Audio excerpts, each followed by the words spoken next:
Good evening, everyone. It's 6 p.m. and welcome to the January 8th, 2026 meeting of the Land Planning Agency. Our first item of the agenda was the approval of minutes. Oh, goodness. Let's see.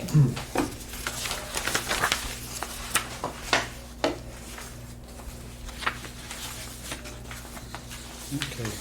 They're pretty basic. Yeah, that's last month's meeting, right? That's December's meeting. Right. I move approval of the minutes of the December 11th, 2025 meeting. Okay. Do we have a second? A second? All in favor? Aye. Opposed? All right. To new business, we have 150 North Jefferson Street. Quinn, you want to make a comment? Yes, ma'am.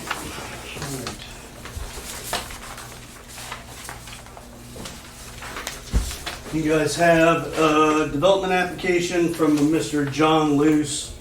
The property is 150 and 170 North Jefferson Street. The proposal we've got here is basically the floor plan of what they're going to do. Now, to tell you a little bit of the history of this, somehow they got a development. Well, they got a permit to do some demo work as kind of an exploratory, like, what are we getting ourselves into?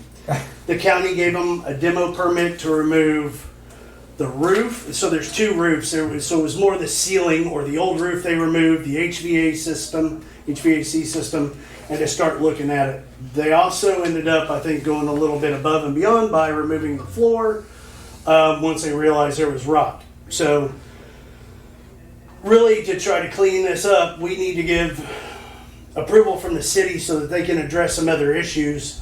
Not to go all the way forward, but to at least address the issues that are right now at hand. We were going to speak about this at the last LPA meeting, but we did not have any kind of floor plan design. So I got with Mr. Luce, we've spoken with him, we met with him. He gave us this drawing. And then I finally got a full set of plans from the contractor at 4 o'clock today. So either way, regardless, this is just giving simple, basically approval after the fact to address the issues at hand. Okay. Yeah, And Mitchell, what do you have to add? Yeah, so we were looking at this, and for this particular one, there's not much to review here, is the short answer, because everything has to do with the interior of the building. However, because the more than 50% of the floor on the interior is modified, this is supposed to come before the LPA. Now, what you're gauging approval against is, it's kind of a rubber stamp almost, because, or at least there's no fixed standards for the interior of the building that y'all would normally review.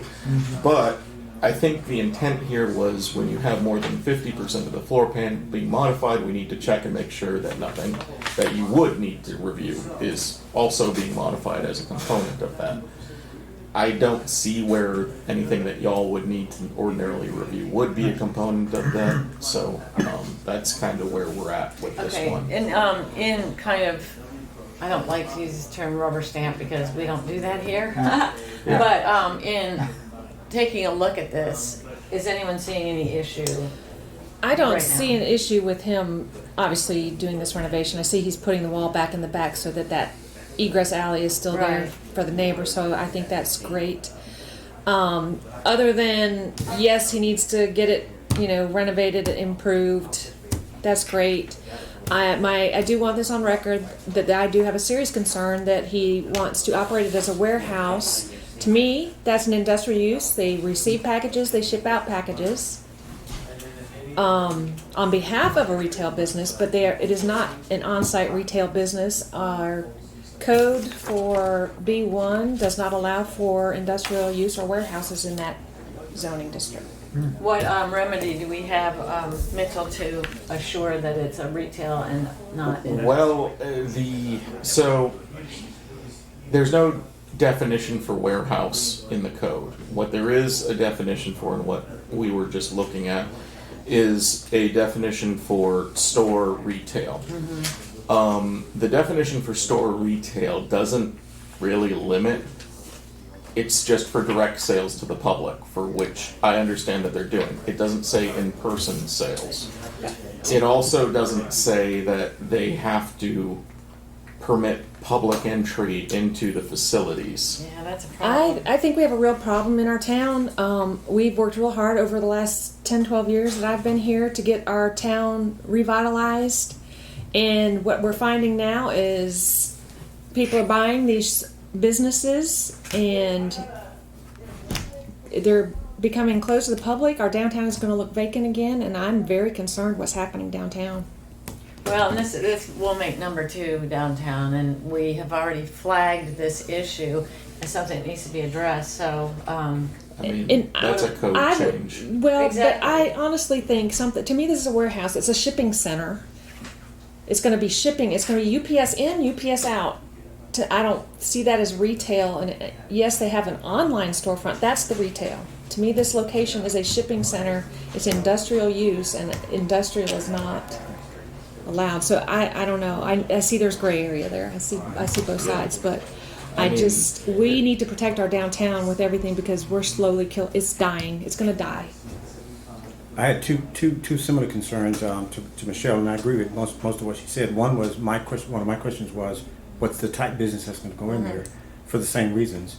And then number 2, the exterior facade. I think we're sort of held to having some input on what it looks like from the street side, and so that would be Quinn. My concern is if they do plan to. My second concern is if they do plan to modify the exterior facade of what it looks like, I think we're charged to take a look at that. and the historic board. Yes, sir. It is in the historic district. So the full story of this is after they remove the floor, they decide to pour concrete instead.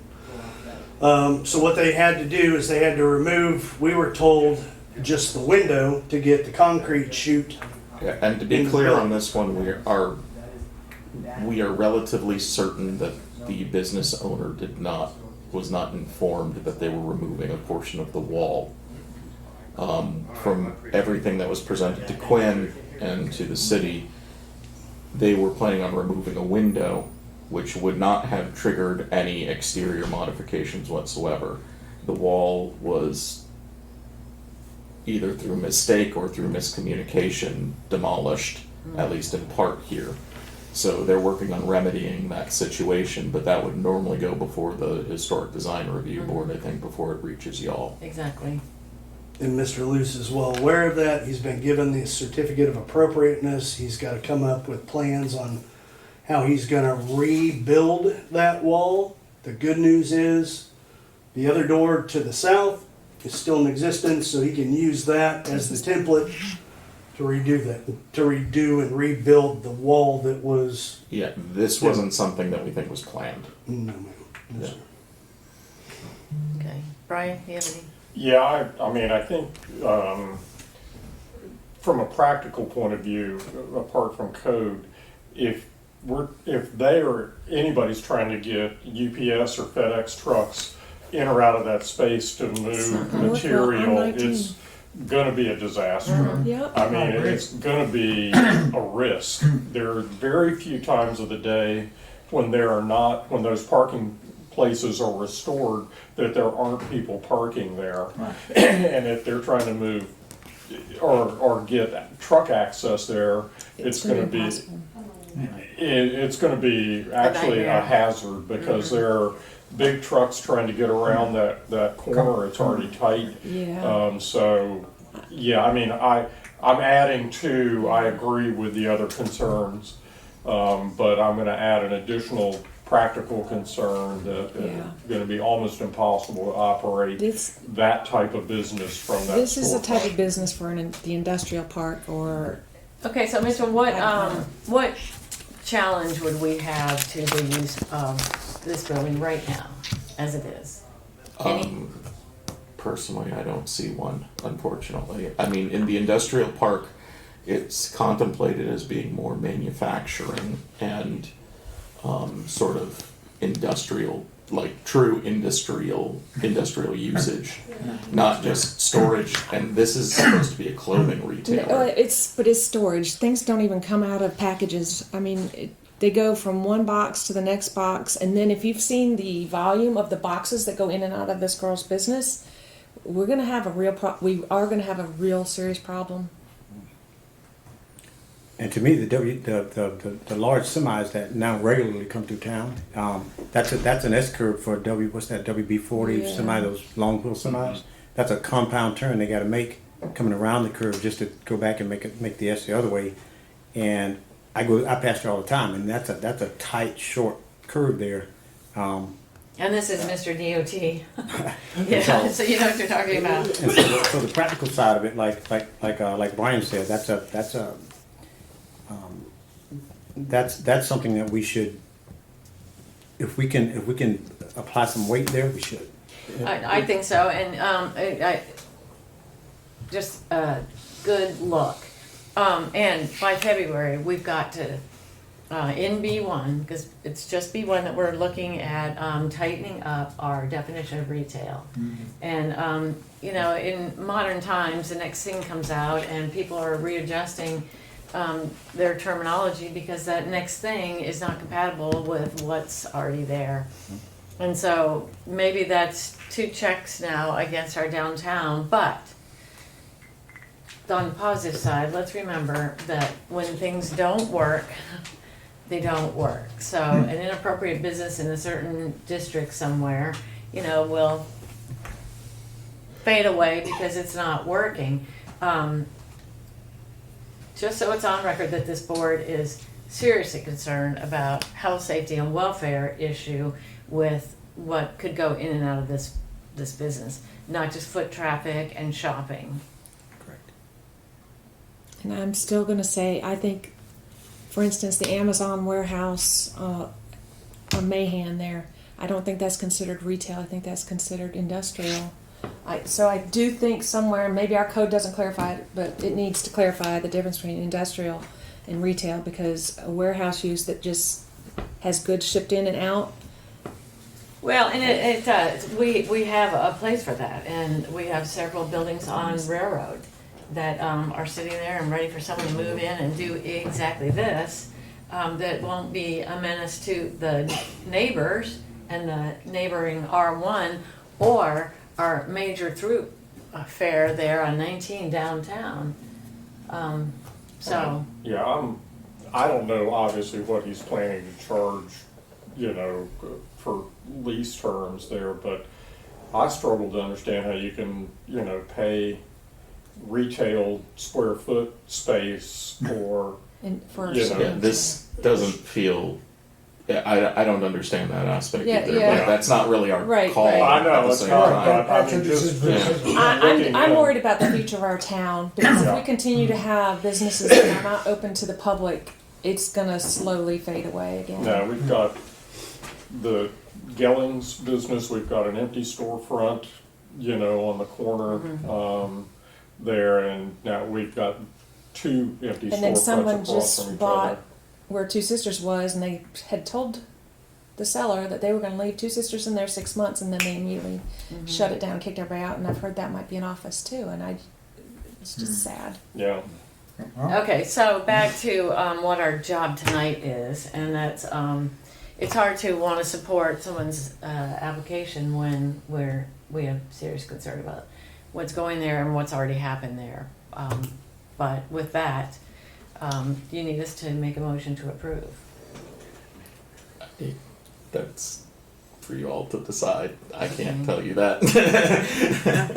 So if we did make a motion, it would be more to just Approve the construction. approve the finishing out of what he's already started on the interior. Am I correct with that? Or? Not the front facade. This is more of an approval after the fact for the demo. Right. However, we can I would say put stipulations in there that once this part is done, the stabilization of the building, then maybe it needs to come back to us to readdress it. Yeah. Okay, absolutely. So I'm gonna make a motion that we approve his demo, and are we approving his interior plan? and his interior plan, if that's allowed. But I am gonna put the condition on it that it comes back. It's a change of use, and I think it needs further discussion. Okay, that's, Change of use, yeah. absolutely, Yeah. okay. So We need a second? Can a motion be modified? Because I'm trying to add, if there's future, or for us to consider, if there's future modifications. Well, actually, if they come back, we'll have a chance to. Exactly. So. It'll give us a second shot at it, and it'll be a required second shot. So. Yeah. And then, Brian, you'll have to make this real clear to the city council. Well, ultimately, the council got to. Okay, restate your motion. okay, so my motion is to approve his demo and his floor plan as presented, with, I guess, the condition or the requirement that he comes back for further discussion because it's a change of use and we need to make sure it is actually allowed by the code, Okay. Second? something like that. And do we have any public comment? Seeing none, all in favor? Aye. Opposed? Okay, there we go. And next item is public comment. Do we have any public comment? No, ma'am. Okay. Seeing none, other business. Quinn, do we have other business? The only other business that I had on the agenda was that I did type up that calendar for 2026. Yeah, And then I thank did you. put a note Thank in you. there I like that that. applications need to be submitted in full Right. the month prior to the Fantastic. meeting. Yeah, Thank you. Yeah, thank That's you for excellent. producing that. Yeah, I think it's perfect. To clarify with looking at the interior of like this, once they hit that threshold of how much work they're gonna do, it's not necessarily that the LPA needs to approve their plan for the inside of the building, but Right. Yeah. that's what gives us as a city the opportunity to revisit things at this site to make sure that everything about Absolutely. the site is up to code. And so that's what helps is once they hit that threshold and we have to review it, even though construction plans were removed from the LPA's purview, if that's happening, you're kind of ignoring like the details of the interior construction because that's still gonna be for the building official, but it allows us to look at all More, of it. right. That's Excellent. when we get to say, all right, look, now fix this ramp that was never supposed to be there. Exactly. Yeah. Now fix this. That's the other thing. If it had been just going to the building department with the interior, we wouldn't get to have say about that necessarily. And the ramp from, my understanding is the city has already worked out something with them for the ramp. Yes, yeah, we've discussed with, Because technically that's on city property, so that's not a Exactly. part It's not of his. this, it's, so that Yes. ramp is going to be fixed and turned back into a stoop because they will have the second door, from our understanding so far, the second door will be, you'll be able to go right in and that'll be handicap accessible. And so that first ramp, which is really not ADA compliant, is gonna get turned back into a small stoop that's out of the way. Okay, all right, and before we adjourn, Kurt, I'm glad you're here because I want to thank you for two things. This grant that you all got is Oh, so yeah, good good and job. exciting, and I yay saw for you. And thank you for bringing up this gallons in the water. You guys really have to, yeah. And thank you for using the term archaic. Because if, you know, when archaic hits your ears and you realize nobody measures water like that anymore and that you need to switch No. to gallons, it's a no-brainer. It's easy. It makes it hard for somebody to just look at their bill and understand. the Understand usage. it. Right, for the No. consumer, it's Yeah. cubic Anyway. feet, gallons are inferior to gallons. know You what- buy a yeah, gallon of water, yeah, you know what that is. because- What's a cubic foot? It's, Yeah, you know, and what's right. surprising Yeah. is that a cubic foot is about 7.4 gallons. Wow. And you wouldn't think that. No, I If Oh, you I imagine, Wow. if you imagine Wow, a foot by that's- foot by foot box, Yeah. it doesn't seem like it would be. That's 7.4 gallons. Over 7 gallons, wow. Anyway, Which is thank you why that for, helps. thank you for getting to all those little details that are so important. It's a common sense change. Absolutely, anyway. Thank you. Trying. You're starting off with a great. Quinn's a huge I help to agree. me, so it's not all me, but thank you. Okay, so Quinn, we can talk before the February meeting. When you have a minute, I'll buy you lunch. Anything to bribe you to look at this B-blend language. And anyone who can take a look at it and have any ideas, get them to Quinn, and we'll look at this in February. Now, I will say that I think a good route in the future, if we want to tackle things such as making B1 places that can be patronized on foot, I feel like that's a comprehensive plan.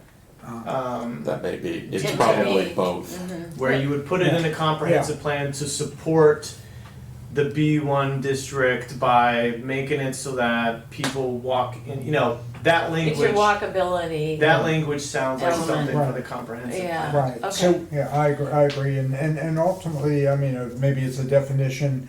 Mitchell, I thought you said there is no such thing, at least not currently in the code, about what a warehouse is. Did I hear you correctly? Is that right? We don't have one in our code that Okay. says warehouse. Yeah, Yeah, it's. so it's not legislatively defined, at least in our city code. Correct. Okay. Alright. It's so that, and this is on a. Even if we did have it defined in this particular instance, Yeah. the definition of store retail is close enough that you could kind of say, well, which one is it? Yeah, because I was thinking before, had those two old guys had the furniture place there. Yeah. And that was walk in, you could buy furniture. I don't know how they moved out, where if they moved out somewhere. But that was a clearly retail establishment. And it was kind of a warehouse look to it. So, that's why I wanted to ask. You could go in and purchase things and take them with you. Right. Yeah. Right, and- well, exactly, you walk in some of it was big furniture stuff. I mean, I don't know Yeah. exactly how you got it out, but that's. But it was a neither here nor store. there. Okay. Yeah, so this it's is not something that I think we can figure out in the future, but it's Right now, the first definitions one. are good I enough. agree. We need to- don't have a restriction that necessarily stops it right now. Right, correct. And let's work on that, because Yes. we had this discussion about going through the code, Yeah. and rather than paying money that the city doesn't have to cut through it, Right. we're taking We just on gotta that do a little bit at a challenge, and we time. can do it, I know we can. Yeah, it's Are we just one of those things where I can see someone successfully arguing that this is a store retail under our definition. I agree, and I now that Michelle brought it up, I'm concerned myself. I didn't think about that until you raised it. Okay. It's harmful to our Alright. thriving So, are we community. finished? Do we need Anything to else? discuss that Folsom subdivision thing you said? No. No, that They is. got a lot of work to do. And we're, even if they had come to talk, we can't talk. Gotcha. Because there was no application. No, there's no application, there's Yeah. nothing before us, we only listen if there's something before us. Gotcha. And just quite the calendar, and thank you, Quinn, for that. It's still the second Thursday, 6 o'clock. Right. So that's our regular schedule, can be adjusted as necessary. Yes. Okay, got it, thank you. Okay, and we're adjourned. Yeah. Brian, thank you, everybody. Happy New Year. Good to see y'all. Yeah. Very nice, yeah.